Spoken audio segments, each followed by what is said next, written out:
rey. Una de las cosas que decían los falsos maestros, una de las cosas que enseñaban los falsos maestros, era justamente eso, ¿no? Que eran dos personas y que cuando era Jesús era perfectamente humano, nació de una virgen y todo lo demás. Pero ya cuando fue Cristo, después de su bautismo, hermanos, unas locuras, ahora les voy a explicar un poquito más, que tergiversaban totalmente. Entonces, lo que Juan quiere enseñarnos es que no todo espíritu es de Dios, por más que cite a Dios. Por eso encuentran ustedes en la palabra de Dios que dice, no todo el que me diga Señor, Señor. Porque puede decir Señor, Señor, pero no entender bien la doctrina y dejar una falsa enseñanza. Y una cosa importante más que debo recalcar aquí. Vimos cómo se comprobaban si estos espíritus eran de Dios o no eran de Dios, mediante el conocimiento de la palabra, ¿verdad? Luego se hacía, ¿qué más? Si no se contradecía con las cosas que habían dicho los profetas acerca de él y que si todas esas cosas se cumplían en él. ¿Qué más vimos? Tener siempre presente que el Espíritu Santo, ¿no es cierto? Hágase todo en orden, sin exceso, como decía el Espíritu Santo. Dios no era un Dios de desorden, sino más bien era un Dios de orden. Así es que varias pautas vimos la clase anterior, que seguramente ya se olvidaron, que les servía para comprobar a los espíritus, si eran de Dios o no eran de Dios. Hermanos, en estos tiempos vendrán muchos engañadores, muchos. Hay muchas corrientes que se dicen cristianas, pero tienen influencias budistas, tienen influencias de nueva era, tienen influencias musulmanas. Y usted, si no conoce la doctrina, si no conoce la palabra con claridad, usted puede ser engañado. ¿Por qué? ¿Cuál era la principal preocupación que Juan nos está enseñando? Que estos falsos maestros que enseñaban no estaban fuera de la iglesia. El mayor problema era que estaban dentro de la iglesia y habían hecho sus propias ideas o sus propios conceptos como valores o principios, que eso determinaba quién era Cristo. Y ahí tenían engañado a los hermanos y no tenían la claridad de cómo, ¿verdad?, discernir. Entonces, ¿qué nos enseñó Juan? Hace 2 semanas que estábamos repasando, primera de Juan capítulo 4, el verso 1, solamente vimos un verso: probad a los espíritus, probadlos si son de Dios o no son de Dios. ¿Cómo compruebo? Dijimos, tiene que ser una persona de la palabra, tiene que ser una persona de oración, tiene que ser una persona, ¿verdad?, que tiene conocimiento de Dios y cuya vida da testimonio. Si su vida no da testimonio, ¿qué podremos decir? ¿De qué serviría que yo venga aquí, predique, enseñe, si ustedes ven que mi vida no es coherente con lo que predico y con lo que enseño? Porque eso se va a notar, eso va a salir a la luz. Tú no puedes esconder tu conducta. Entonces, probad a los espíritus si son de Dios o no son de Dios. Hay mucha evidencia a través de la historia de hombres y mujeres que han sido de Dios y que la gente quería hasta matarlos, pero que Dios ha demostrado que ellos hablaban de parte de Dios. Como hay mucha evidencia de gente que hablaba de Dios y después los hemos visto perdidos. Después los hemos visto aprovechándose de la fe, ¿no? Como, ¿qué coherencia tiene que haya un predicador que dice: a mí Dios me bendice, yo soy el siervo, con un avión privado, un jet privado, habiendo tanto hambre en el mundo? ¿Eso es acorde con el mensaje de Cristo? Si usted lee su Biblia, sabe que no. Sabe que a los pobres siempre los tendréis. Y que una de las cosas que el Señor mandaba a sus discípulos: acuérdense de los pobres. Acuérdense de los pobres y los que tienen necesidad. Es más, en el libro de los Salmos dice: Padre de huérfanos y defensor de viudas es nuestro Dios, ¿no? Entonces, no puede haber una incongruencia con tu predicación y tu vivencia. ¿Que Dios bendice? Claro que bendice. Pero mientras más nos bendice, más generosos somos. Amén. Mientras más nos bendice, más generosos somos, más compartimos. Y Dios te da más. Nunca tu granero se va a acabar, ni tu fortuna va a disminuir, porque tú no honres y seas fiel con Dios y seas generoso con los que tienen necesidad. ¿No? Ahora, no sé por qué, pero se me viene esto a la mente. No me vayan a decir, ay hermana, entonces si alguien tiene necesidad y me viene a pedir prestado, yo le presto. No estamos hablando acá de prestamistas, por favor. Ahí te metes en un lío, el hermano después se endeuda contigo, nunca más lo ves. Así que no, estamos hablando de generosidad, de que si tú ves a un hermano tener necesidad, ¿no? Que tú lo ves que está pasando una situación difícil, vas a tu casa, coges de toda la cena, unas cositas que tienes por ahí, un poquito de azúcar, un poquito de arroz, no te hace pobre a ti ni a él lo hace rico, pero lo saca del apuro en ese momento. Lo bendices en ese momento. ¿Ya? Eso es bien importante, porque la usura en la Biblia está censurada, ¿no? Y el que no, y todo el que presta a veces presta con rédito, entonces la usura está censurada. No serás prestamista dentro de la iglesia. Una vez casi sin querer queriendo dije algo así, y una hermana hacía préstamos a diferentes hermanos de la iglesia y yo no sabía. Y le dije, si te has convertido, arrepiéntete, cóbrales lo justo, no les cobres la usura, pero esa era mi ganancia, ¿no? Es que ya sabes, no sabías, está bien, pero no lo vuelvas a hacer. Si ya las personas se comprometieron contigo y tú dices que ya, que así fue el acuerdo, hazlo, pero no lo vuelvas a hacer, porque ahora que sabes, te es pecado. Así que algunos perdieron sus negocios, por si acaso les digo. Pero están bien, Dios les ha prosperado y siguen en la iglesia. O sea, que escucharon el consejo y siguen en la iglesia. Entonces, hermanos, tenemos que conocer la palabra, tenemos que conocer a nuestro Dios y tenemos que conocer a nuestro Señor para poder. Yo no puedo comprobar algo si yo no tengo los criterios para la comprobación. Cuando Juan está diciendo probad a los espíritus, está diciendo que tú tienes que tener cierto conocimiento de Dios, cierta verdad de Dios, clara, definitiva, la que has aprendido de las Escrituras, la que enseñaron los apóstoles para que puedas hacer esa comprobación. Y segundo punto que estamos viendo en esta mañana, después de que entendamos lo importante que es la comprobación, es que nosotros analicemos claramente que dice, en esto conoced el Espíritu de Dios. Hay algunas personas que dicen, ay, eso de hablar del Espíritu de Dios, eso yo no soy teólogo, a mí no me interesa. Estás muy mal, muy mal. Porque si no te interesa, no te interesa Dios. Porque la teología es el estudio de Dios. Tú tienes que tener una convicción sólida, una base sólida de Dios. Porque en Él crees. En Él basas todos tus principios, todos tus valores, todas tus decisiones. Hasta cómo sirves a los demás, cómo trabajas, cómo es tu desempeño. Cómo es tu integridad en el trabajo.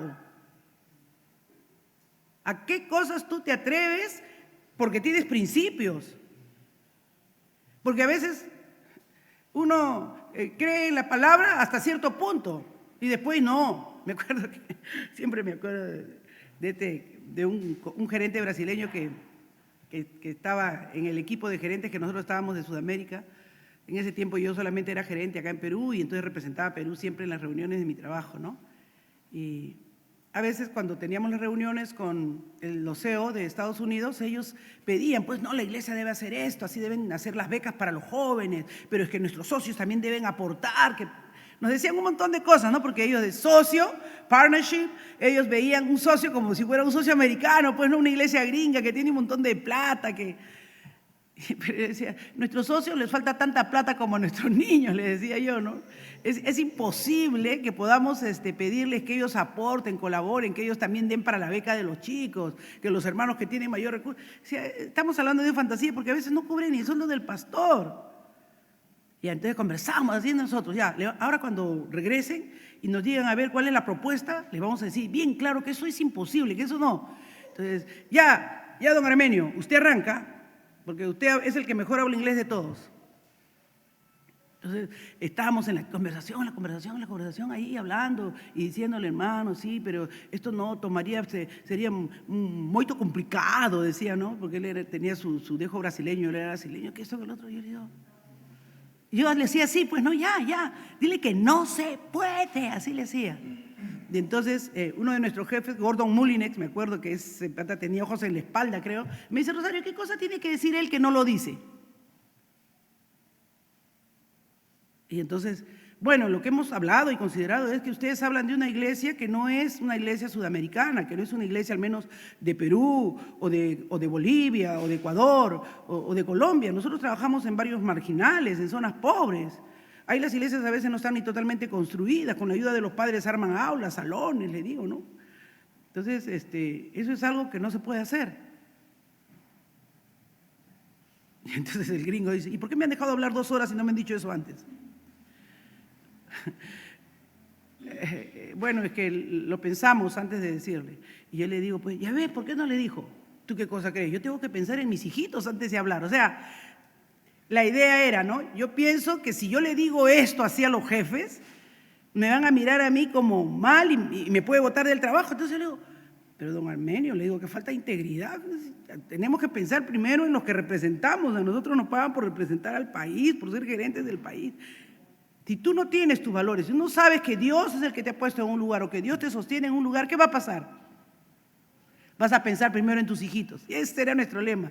Cuando algo no queríamos hacer o hablar, nos quedamos con esa frase, se perennizó entre nosotros. Tengo que pensar en mis hijitos. Entonces, ¿por qué? Porque a la larga, ¿qué pesa en nuestra conciencia? Entonces dice, ¿no? En esto conoced el Espíritu de Dios. O sea, tiene que haber un conocimiento de Dios, un conocimiento de cómo es Dios. El Espíritu que confiesa que Jesucristo ha venido en carne es de Dios. Y acá es un estudio bien exhaustivo que hace Martin Lloyd-Jones, un tremendo siervo de Dios. ¿En qué dice? ¿Por qué no dijo? En esto consiste en que Jesús es hijo de Dios. ¿O por qué no dijo en que Cristo es hijo de Dios? ¿Por qué dijo Jesucristo? Porque aquí en esa palabrita que él dice Jesucristo, hermanos, está profundamente enmarcada la doctrina de la, ¿qué cosa? De la encarnación. Los falsos maestros decían que se habían introducido, por eso le dije, los falsos maestros no estaban fuera de la iglesia, estaban dentro de la iglesia. ¿Qué decían? Que Jesús era un hombre como cualquiera, santo, puro, todo lo que le querramos poner, pero ¿cuándo se hace Cristo?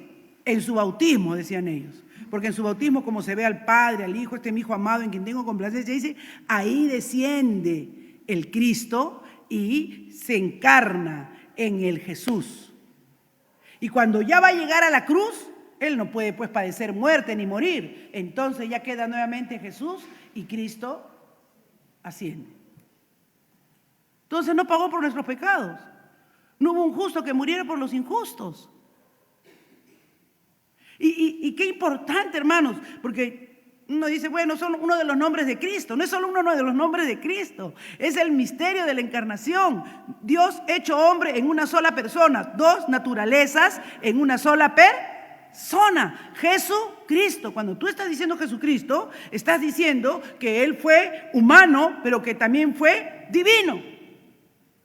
Y Él, aunque nació de una virgen, Él vino y se encarnó y habitó entre nosotros. Y esto es importante porque de verdad que me estaba gozando en esto, ¿no? Dice, los que no entienden esto, los que todavía no entienden que Jesucristo fue una persona con 2 naturalezas, mayormente van a salir de nosotros porque no van a entender los misterios de Dios. Cuando tú tienes una convicción en tu corazón, tal vez no lo puedas explicar totalmente, pero lo vas a comprender totalmente y va a tener certeza en tu corazón y por eso vas a hacer lo que vas a hacer. Eso es lo que te va a mover a hacer lo que tienes que hacer. Dice claramente ahí, Juan les recuerda, ¿verdad? Lo que dice en el 2.19, Primera de Juan 2.19. Por favor, Israel, lee Primera de Juan 2.19. Porque ahí le está hablando por qué se salen de la iglesia? ¿Por qué no perseveran? Porque no ves que no pueden ver el señorío de Cristo, ni pueden ver la obra completa de Jesucristo. Y los llama anticristo. Sí, sigue, por favor. Salieron de nosotros, pero no eran de nosotros. Porque si hubiesen sido de nosotros, habrían permanecido con nosotros. Pero salieron para que se manifestase que no todos son de nosotros. Amén. Entonces, no todos entienden estos principios de fe. Tú a veces dices, ay hermana, pero el hermano era tan lindo en la iglesia. Si cantaba en el coro. Si usted lo viera, ¿cómo tocaba? Y de pronto, hermana, ¿por qué? ¿Por qué se fue? ¿O por qué lo dejó? ¿Por qué se casó con un impío? ¿O se casó con una pagana? ¿Por qué le gustó tanto? Tú dices, bueno, eran de nosotros, pero no entendieron ni la santidad ni el celo de Dios. ¿Me entienden? No lo entendieron, no lo pudieron comprender. Entonces, estaban en nosotros, pero no eran de nosotros. Porque no habían entendido el evangelio, no conocían la verdad. Por eso dice, probad los espíritus, conoced lo que es del Espíritu de Dios. Hermanos, todo espíritu que confiesa que Jesucristo ha vencido a la carne es de Dios. Ha venido en carne es de Dios. Todo el que conoce y sabe que Dios... Porque muchas personas dicen, ay, ustedes no me entienden, no me comprenden. Pero Dios sí. ¿Qué dice Hebreos? Que Él justamente se hizo humano, se humanó para estar con nosotros, para que Él fuera y comprendiera todas nuestras luchas, nuestras debilidades, todas nuestras flaquezas, todas las cosas, hermanos, que nosotros sufrimos y padecemos y que nos cuesta. ¿O a ustedes no les cuesta ser cristianos? A mí no más. Hermanos, hasta el día de hoy me cuesta levantarme temprano, quisiera dormir un poco más. Ya nos alargaron la horita, pero ahora que nos alargaron, yo quisiera un poquitito más. Porque está mi carne aquí, pero soy consciente de que Cristo puede ayudarme en mis aflicciones. Soy consciente de que Cristo puede ayudarme en mis luchas, porque para eso es su mano. Por eso sé que Él me perdona en mis debilidades. Dice que Juan nos enseña que los que están, pero no son, a la larga, ¿verdad? Dios los va a desenmascarar. Porque cuando Él habla de los anticristos ahí en el capítulo 2, ¿qué cosa dice? Que los anticristos no era que estaban en contra de Cristo. No, porque no dice anticristo. Ah, es contrario a Cristo. No. Estaban en la iglesia. Eran de la iglesia, solo que presentaban otro Cristo. Conforme ellos lo entendían, conforme a ellos les parecía. Eso nos ha pasado muchas veces a nosotros hasta que Dios nos ha enseñado la verdad. Al menos eso pasó en mi vida, no sé en la vida de ustedes. No quiero citar a nadie. Pero yo, por ejemplo, en mis primeros años de casa decía, no, ¿pero por qué? ¿Por qué? Ya Dios nos ha libertado. Ahora soy una nueva criatura, ya no hay hombre ni mujer. Así que no, acá eso de que te sujetas, de que guardas, no han leído bien la Biblia. Yo interpretaba mi texto. Y estaba bien convencida. ¿Por qué tendría que aguantar tanto? No, eso.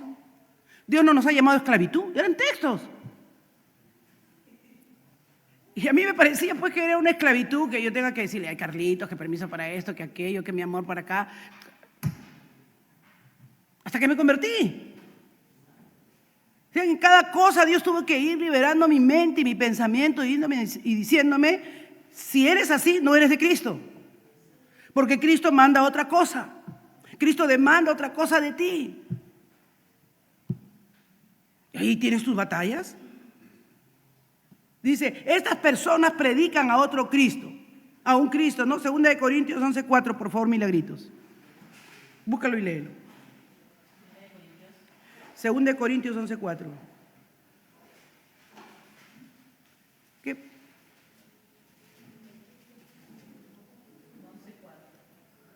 11:4. Porque si viene alguno predicando a otro Jesús que el que os hemos predicado, o si recibís otro espíritu que el que habéis recibido, u otro evangelio que el que habéis aceptado, bien lo toleráis. Otro Cristo. Si viene alguien hablándote de otro Cristo, no, que esto no es así, no, que Decláralo, tú eres la princesa del Señor y tú tienes que ser así, que a ti te tiene que venir esto, de que ya ponle la mano, ya es tuyo, ¿no? ¿Qué evangelio es ese? ¿Qué evangelio es ese? Y ahí tienes toda una doctrina de la prosperidad. No quieren oír de otra cosa que no sea de hablar de plata y que si tú das 100, te van a devolver 1000. Eso lo es. Una vez Israel me dijo una gran verdad. Ay, Israel, ¿cómo han podido estar pagando, juntando plata, haciendo actividades para dar sus 500 soles? En ese escándalo que salió de ese que querían comprar el estadio, que no sé. Ay, hermana, me dice, fácil, la codicia. Ni carne ni sangre, pero eso fue el espíritu. La codicia, es la codicia lo que lo mueve. Porque ¿qué otra cosa te puede mover a creer que vas a darse? Es como cuando jugamos el loto, ¿sí o no? La lotería. Es que va un billetito de 10 soles, pero vamos a sacar 1 millón. Y cuando me doy cuenta he invertido 1 millón y no me he sacado ni un sol. Porque hay gente que juega toda su vida, hermano. Yo me acuerdo cuando yo era chica, mi papá, siempre que le abría la guantera, ahí tenía, se llamaba antes la lotería. La lotería. Siempre ahí tenía, uno o dos decía, no es nada. Eso no es nada, me decía, porque antes no sé cuánto costaba. Y yo decía, ¿y qué hace con esos papelitos? ¿Por qué tenía así? No, estoy viendo qué números. Pero papá, esos números se perdieron. Una mirada y decía, no, la suerte, la suerte, la suerte. Bueno, mi papá era un jugador hasta de burros. Burros le decían a los caballos, a los que apuestan en las carreras, burreros le dicen. Y como 2 veces se había sacado la polla ahí en los burros, él creía que la suerte le iba a continuar. Se sacó 2 veces la polla, pero murió misio. Porque el que gana jugando, pierde jugando. Pierde jugando. Así como vino, se fue. Ay, Señor amado, bendito sea otro Jesús, amén. ¿Qué clase de Jesús? ¿Cómo podemos determinar que la enseñanza de Cristo es verdadera o falsa? ¿Cómo podemos determinar, hermanos? ¿Qué dijimos la clase pasada? Ya no se acuerdan. Que tú no te puedes conocer todos los billetes falsos, ni te puedes conocer todas las monedas falsas, pero sí te puedes conocer la verdadera. Si te conoces la verdadera, cualquier billete falso rápido te das cuenta que es falso. Los hombres que controlan los billetes, esos que son los tasadores de los billetes, ellos no se preocupan por dónde van a meterle el billete falso o cómo van a hacerlo. Ellos se preocupan de conocer al detalle el billete original. Al detalle. Esos que chequean cualquier experto en dinero que hace control, verificación de autenticidad de billetes, lo que aprenden es el original. Sus características, su textura, de qué material fue hecho, qué cosas le han puesto, que si le han puesto en agua un 50, si le han puesto tal imagen dentro de la imagen de agua de tal, que tienen un hilo acá. Ellos se lo saben, pero no hay cosa que no sepan. Entonces, un falso que pase por ahí, por algún lado lo encuentran. No se preocupen en decir, ay, este falso inventaron tal. No, olvídate. Ellos son el verdadero. ¿Tú conoces la verdadera doctrina? ¿Conoces la verdadera palabra de Dios? Entonces, ¿cómo dicen es un verdadero y un falso? Tienes que conocer a Dios, pues. Nuestra autoridad está en la enseñanza de los evangelios, en la enseñanza de los apóstoles, en las escrituras. Acá está nuestra autoridad. Contra eso no vamos a discutir ni vamos a pelear. Porque esto es lo que Dios ha dicho y esto es lo que se debe hacer. ¿Quiere victoria en tu vida? ¿En medio del fuego caminar tranquilo? Esto es poder para que en medio de las luchas, de las dificultades, porque esto no promete que no vas a tener pruebas, que no vas a tener dificultades. No. Esto te dice que aunque pases por el fuego, yo estaré contigo. Y aunque pases por las aguas, no te ahogarán. Y la llama no arderá en ti. O sea, nunca te va a terminar de quemar, porque Dios jamás te dará mayor prueba de la que puedas soportar. Eso dice la palabra de Dios. Y a Él le creo, Y en eso nos sostenemos, amén. Por eso, ¿qué decía Juan? Juan decía, lo que desde el principio, lo que hemos oído, lo que hemos visto, ahí en Juan, 1 de Juan 1:1, 1 de Juan 1:1, Dante, mi querido Dante.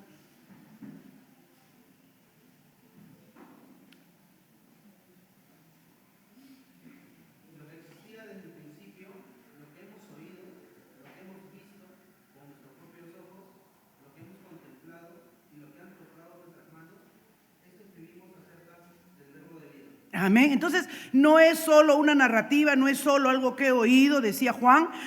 Yo te estoy diciendo lo que he visto, lo que he vivido. Esto no es un cuento, esto no es algo que me narró mi antepasado o lo aprendí de tal profeta. Esto lo he visto y lo he vivido. Así que los apóstoles por eso tenían la autoridad de, guiados por el Espíritu, habiendo palpado y habiendo vivido con Cristo, habiendo tenido el modelo face to face ahí y habiendo aprendido de Él. Y a medias, porque miren, Pedro lo negó, los otros querían estar a su diestra, a su siniestra, querían estar en buena posición en el reino, unos querían, ¿qué querrían ser? Pues no. Pero aún así, Dios les reveló y se reveló a ellos. Y Dios sabía que cuando el Espíritu Santo venga y tome control de sus vidas, todas esas cáscaras iban a ir cayendo, todas esas paja, hojarasca, porque en la vida de todos hay paja y hojarasca, ¿o no? Solo en la mía. En la vida de todos, hermanos. En la vida de todos hay dudas. ¿Acaso Tomás nomás era Tomás? Por algo hay un Tomás en el equipo de los apóstoles, pues. Porque todos tenemos muchas veces dudas en nuestro corazón.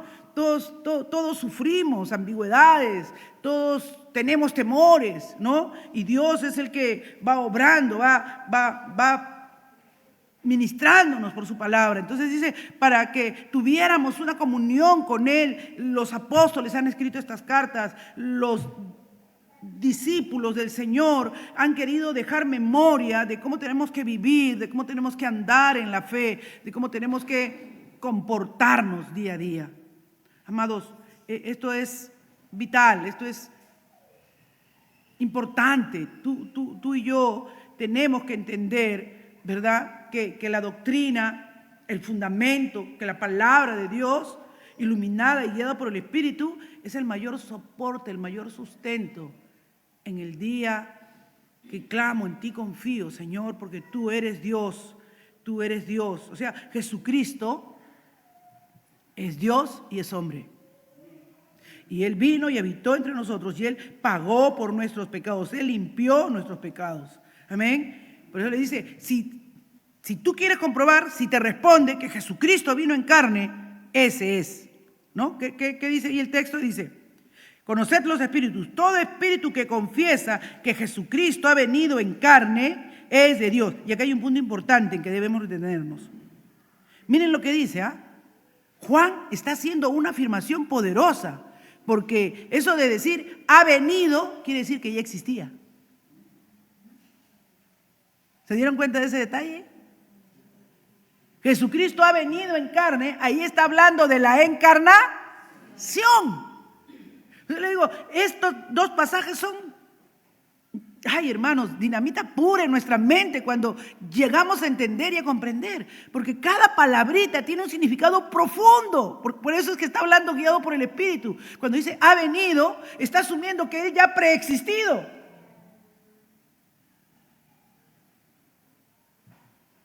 Efesios 2:20.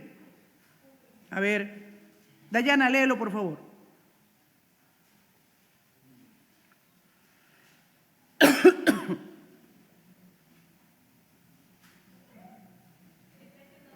Sí. Edificados sobre el fundamento de los apóstoles y profetas, siendo la principal piedra del ángulo Jesucristo. Amén. ¿Por qué dice que la principal piedra del ángulo es Jesucristo? ¿Están entendiendo? ¿Por qué? Porque si tú comprendes que el fundamento de los apóstoles, dice, edificados sobre el fundamento de los apóstoles. Los apóstoles. Ese fundamento de los apóstoles quiere decir que los apóstoles estaban plenamente convencidos y guiados por el Espíritu en entender que no solo era Jesús y no solo Cristo, era Jesucristo. Por eso es que no dice ahí en el de Jesús, ni dice en el de Cristo, sino dice en el de Jesucristo. Hermanos, en la Biblia ni una jota ni una tilde está de más. Todo tiene una razón de ser. Si tú extraes cada palabra, te está dando profundidad, profundidad y profundidad. Dice que claramente le dice, ¿no? ¿Cómo debemos contestar a esto? A esta enseñanza referente a la persona de nuestro Señor Jesucristo. La respuesta correcta es, Él vino en carne.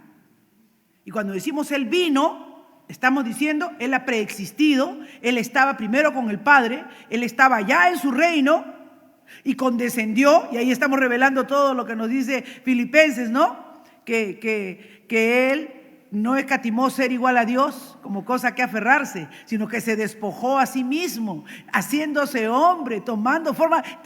Todo está ahí. Cuando Él dice vino, está diciéndonos toda esa preexistencia de Cristo y cómo Él se despoja a sí mismo, toma la humanidad y viene. Por eso dice, en el fundamento de los apóstoles, Él es Jesucristo. Él no solamente fue un humano común y que en un momento determinado ya fue Dios y hombre y que luego dejó de serlo, como ya algunos enseñaban. Y ahora, hermanos, ahora hay más. Ahora hay mucho más influencias, filosofías de los budistas, que son una espiritualidad tremenda de los budistas, ¿no? Se ponen así y se ponen a meditar y la levitación, los nueveristas, que todos son asuntos espirituales, ¿no? O los budistas, pero tenemos que saber probar a los espíritus. ¿Son de Dios o son del diablo? Si no está en el fundamento de los apóstoles y en lo que los apóstoles enseñaron de Jesucristo, que es una persona con dos naturalezas, una sola persona con dos naturalezas, divina y humana, entonces estamos exponiéndonos a una falsa enseñanza. Así que Jesucristo viene, habita entre nosotros, está en medio de nosotros, Él ha preexistido con el Padre. Y miren, por favor, Israel, lee Juan 1. ¿Cómo comienza el Evangelio de Juan 1? Para que vean que no es que la hermana de dónde está sacando todo eso. No, eso es palabra de Dios. Ahí en el Evangelio de Juan, en el capítulo 1, miren cómo comienza en el verso 1. Por favor, Israel.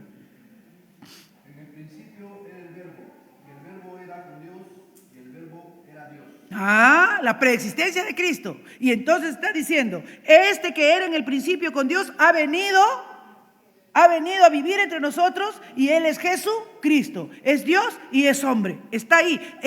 Estos pasajes, hermanos, son fundamentales en la doctrina de la encarnación. Si usted lo entiende bien, usted va a comprender y va a tener una mayor certeza y una mayor seguridad de la obra de Cristo en la cruz del Calvario a su favor, del perdón de sus pecados, de cómo Él puede ser el sustituto perfecto, de cómo Él puede complacer al Padre, no tener dudas en su mente, no tener dudas en su corazón.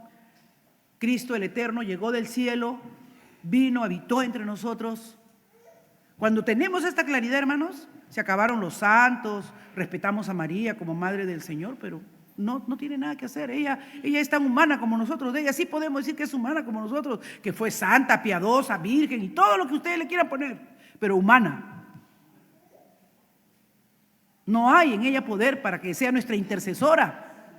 No hay otro intercesor entre Dios y los hombres, Jesucristo, aleluya. Es el único, gloria a Dios. Él es el único intercesor entre Dios y los hombres, es Jesucristo. Y eso tenemos que tenerlo bien claro, hermanos. Él era desde el principio. Él estaba con el Padre. Y ese verbo se hizo carne y vino y habitó entre nosotros. Juan 3:19. Veamos Juan 3:19. Jaime, por favor, Juan 3:19. Erika, búscame Malaquías 4:2. Ajá.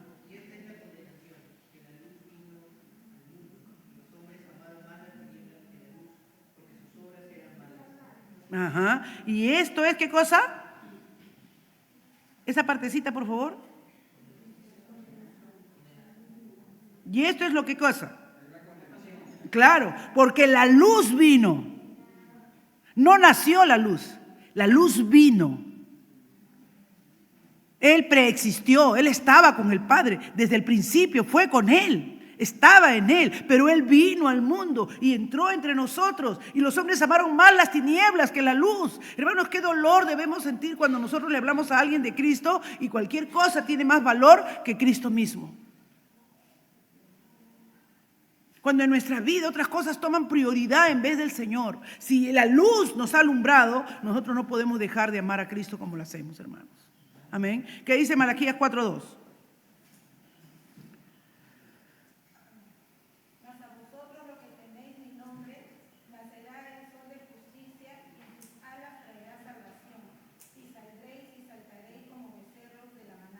Aleluya. Pero hermanos, los que hemos creído, los que no creen, hay condenación para los que no han creído que Él vino. Pero para los que hemos creído y sabemos que Él es Jesucristo, nuestro Señor y nuestro Salvador, el que tomó nuestro lugar en la cruz, a quienes nos ha alumbrado, hermanos, dice que nos gozaremos, nos alegraremos, nos regocijaremos en Él. En Él, hermanos, porque Él es el Cordero de Dios que quita el pecado del mundo. Él es nuestro Salvador y nuestro Señor. Y dice claramente Malaquías, los que creen en Él, pero los que creen, contrario a los que no creen, que ya han sido condenados, dice Juan, pero los que creen en Él, dice Malaquías, se regocijarán, se alegrarán, disfrutarán el ser hijos de Dios. Así que esto es lo que entendemos. Él, es cierto, se encarnó, se hizo hombre, nació niño en un pesebre, vino desde su gloria, ¿verdad? A estar entre nosotros, a vivir entre nosotros. Amén. Y este verbo se hizo carne y habitó entre nosotros. Estuvo en medio de nosotros. Así que evitemos cualquier tipo de herejía, porque es una herejía, hermanos, cualquier otro tipo de conocimiento o cualquier otro tipo de comprensión. Cuando queremos separar, minimizar, que Jesús, sí, pero Jesús, Él sí fue humano, pero que Cristo, Él fue el Mesías y en un momento, no. Él estuvo siempre con el Padre, y Él vino y habitó y vivió entre nosotros. Esa unidad maravillosa de Dios hombre, es en esa unidad maravillosa que Él murió en la cruz, que Él tomó nuestro lugar, que Él remitió nuestros pecados, ¿verdad? Y no hay otra forma en que pudiéramos ser salvos. Esa comprensión es lo que nos debe hacer vivir humillados delante de la presencia del Señor. ¿Qué dice Hebreos 2:9? Por favor, Alex. Alicia, búscame 1 Timoteo 2:5. Ya vamos a terminar.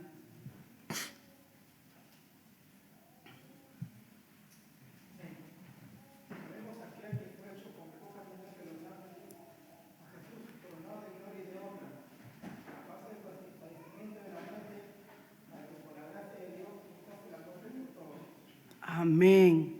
Amén. Qué precioso, ¿verdad, hermanos? Dice, pero vemos a aquel que fue hecho un poco menor que los ángeles, a Jesús coronado de gloria y de honra a causa del padecimiento de la muerte, para que por la gracia de Dios gustase la muerte por todos. Por todos. Gustase la muerte por todos. Gustó morir por ti, por mí. Gustó morir. A nadie le gusta sentir ni siquiera un golpecito en el cuerpo, ¿no? O cuando alguien nos topa, ¿no? ¡Ay, qué tosco que me ha golpeado! ¿No? O cuando alguien se choca con algo y dice, ¡ay! Cualquier topecito en el cuerpo que nos produzca dolor nos hace actuar de una manera que, bueno, ojalá que como cristianos solo digan, ¡ay! No les salga otras cosas por la boca, ¿no? O cuando les cae algo, les chanca algo, a veces sale la vieja naturaleza por ahí y dicen cosas que no se debe decir. ¿Pero es por qué? Porque no soportamos el dolor. No aguantamos el dolor. Pero acá la palabra dice que Él padeció por nosotros. Él sufrió dolores que nos correspondían a nosotros. Él gustó la muerte. Yo sé que cuando me muera me voy al cielo, pero si puedo vivir más, mejor. ¿Me entienden? Porque la muerte aún todavía, como es un proceso de transición, tal vez no nos asusta, no nos da mucho miedo, pero humanamente quisiéramos seguir viviendo. Pero Él tenía 33 años. Y en la cruz del Calvario no rechazó morir.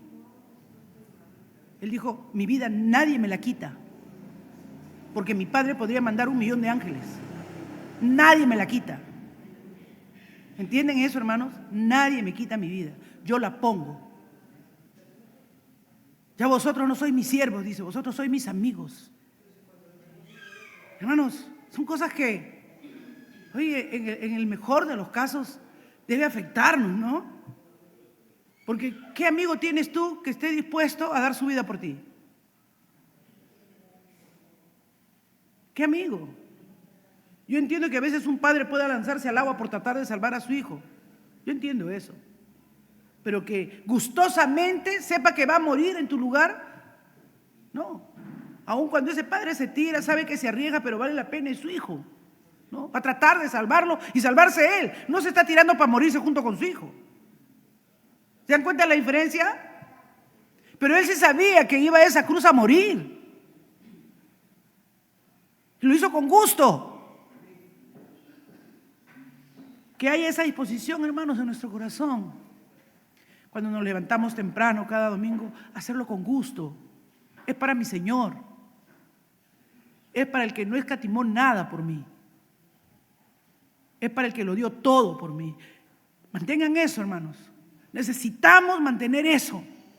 Porque por haberse multiplicado la maldad, el amor de muchos se enfriará. El amor de muchos se enfriará. Y si estamos recordando lo que Él hizo por nosotros, si estamos recordando qué significa decir Jesucristo, traigamos a memoria, hermanos, todo lo que Él hizo por nosotros. Y reconozcamos que Él es digno de todo honor, de toda gloria y de toda honra. Que todo cae ante la presencia del Señor. Ira, enojo, disgusto, resentimiento.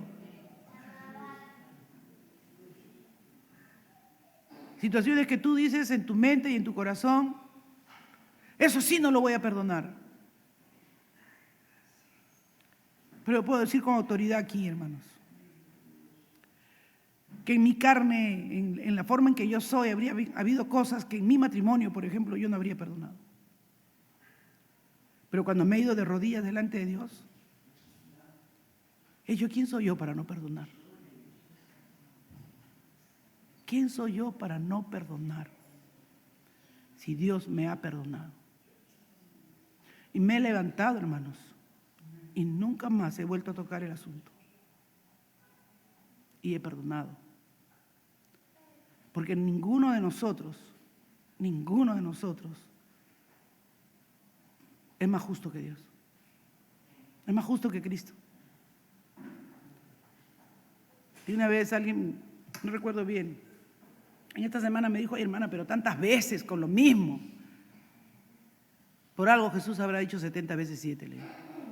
Por algo habrá dicho eso, ¿no? 70 veces 7. Porque como nosotros somos a veces necios y tercos, volvemos con lo mismo, ¿no? Volvemos con el mismo rollo siempre. Y si vas a Cristo y le dices, Señor, pero ¿cómo? Ya esta es la número 100. Te falta, te va a decir el Señor. Te falta. Si tú sumaras cuántas veces yo te perdono en el día, te faltan dedos, te faltan números. Él nos perdona a cada momento, a cada instante, hermanos. Nos perdona esa hora que no nos levantamos para orar, nos perdona ese día que no leímos la palabra. ¿No nos está perdonando todos los días? Oremos. Padre, yo te doy gracias por ser Jesucristo, por haber venido y haberte hecho hombre y haber vivido entre nosotros, Señor. Por ser perfectamente humano, tan humano para comprenderme, Señor, y no desecharme. Tan humano, Señor, para entender mis debilidades y mis flaquezas. Pero tan divino, Dios, para limpiarme y perdonarme de mis pecados y ayudarme a crecer y llevarme a otro nivel espiritual. Oh Dios, cada vez que mi carne se aflige porque quiero hacer, tú me demandas hacer algún esfuerzo. Ayúdame, Dios, ayúdame, Señor, a no olvidarme que tú tomaste mi lugar en la cruz. Que tú me amaste, Señor, como nadie me amó. Ayúdame, Dios.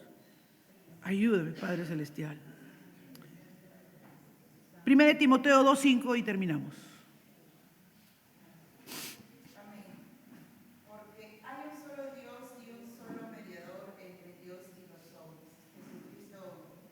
Amén. A Él no le hace falta ayuda de nada ni de nadie, hermanos. Él es suficiente para darnos perdón a ti y a mí. Él no le falta nada. Él es suficiente. La suficiencia de Cristo queda dicha en estos dos pasajes. Amén. Que Él es Dios y Él es el Hijo de Dios y ha venido para salvarnos y redimirnos de la condición en que estábamos. Tenemos que estar dispuestos a confesarlo en todo momento. Amén. Y hacerlo de buena gana. Amén. Dios le bendiga, Dios le guarde.